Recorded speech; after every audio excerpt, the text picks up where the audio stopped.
Welcome to morning మన్నా. నేటి వాక్య దర్శనం కొరకు ఆదికాండం 9వ అధ్యాయం 11వ వచనం. నేను మీతో నా నిబంధన స్థిరపరచుదును, సమస్త శరీరులు ప్రవాహ జలముల వలన ఇకను లయపరచబడరు, భూమిని నాశనం చేయుటకు ఇకను జలప్రలయం ప్రవాహము కలగదని పలికను. మరొకసారి దేవుని నిబంధన గురించి, దేవుని వాగ్దానం యొక్క విశిష్టతను గురించి ఉదయకాల సమయంలో దేవుని వాక్యంలో నుండి 4 ప్రాముఖ్యమైన విషయాలను మనం నేర్చుకుందండి. నోవాహుతో చేసిన నిబంధన అన్ని తరాలకు చేసిన నిబంధనగా ఈ నిబంధనను మనం జ్ఞాపకం చేసుకోవచ్చు. Number 1, oath of faithfulness. ప్రమాణము, విశ్వాస ప్రమాణము. ఎలాంటి ప్రమాణము అని మనం ఆలోచన చేస్తే, దేవుడు తన్ను తానే ఒక ప్రమాణంగా పెట్టుకుంటున్న సందర్భం. నా నిబంధన, ఇట్ ఈజ్ మై కవెనెంట్.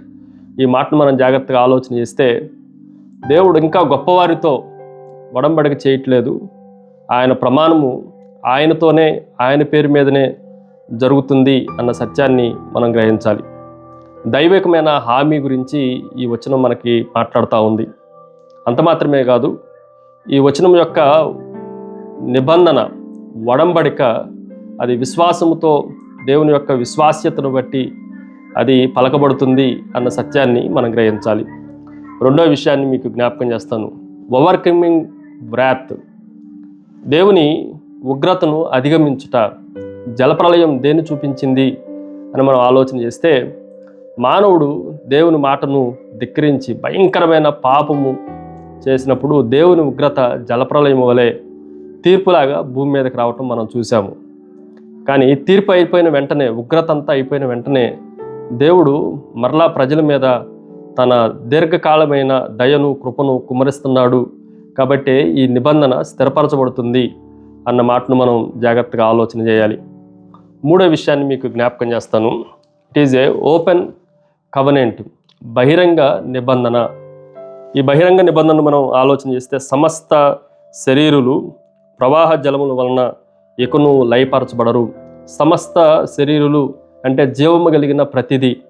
ఇది నోవాహు కుటుంబంతో మాత్రమే ఈ ప్రమాణము ఒడంబడిక చేయట్లేదు, కానీ ఇది సర్వ శరీరులతో, మనుషులే కానీ, పక్షులే కానీ, పశువులే కానీ, జలచరములే కానీ దేవుడు బహిరంగమైన నిబంధనను చేస్తున్నాడు.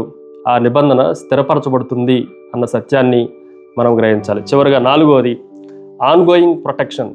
కొనసాగుతున్న రక్షణ. దీన్ని కూడా మనం ఆలోచన చేస్తే 11వ వచనంలో, భూమిని నాశనము చేయుటకు ఇకను జలప్రవాహము కలగదని పలికెను. మరలా భూమి మీదకి జలప్రవాహం రాదు. అది ఎన్ని తరాలైనా, ఎన్ని కొత్త అనుభవాలు వచ్చినా, ఎన్ని రకాల తరాలు గతించిపోయినా దేవుడు ఒక ప్రమాణం చేశాడు. ఇప్పటికీ ఆకాశంలో ధనుసు కనిపిస్తుంది అనంటే దేవుడు మనతో నిబంధన చేశాడు. ఒక భార్యాభర్తలు ఎలాగైతే రింగ్స్ మార్చుకుంటారో, వారి వాగ్దానాన్ని, ఒడంబడికను ప్రజలందరూ ఎదుట తెలియజేస్తారో, మానవునితో దేవుడు చేసిన నిబంధన ఆకాశములో ధనుసు రూపంగా మనకు కనిపిస్తూ ఉంది. కాబట్టి ఈ రక్షణ తరతరాలు, యుగయుగాలు కొనసాగుతుంది. ప్రార్థన. సకల ఆశీర్వాదములకు కారణభూతులకు తండ్రి, నాతోనూ మాతోనూ మీరు నిబంధన చేసి స్థిరపరచూడవని మిమ్మల్ని స్తుతిస్తూ ఆరాధిస్తూ యేసు నామమున అడిగి వేడుకొంచున్నాం తండ్రి. ఆమెన్. God bless you.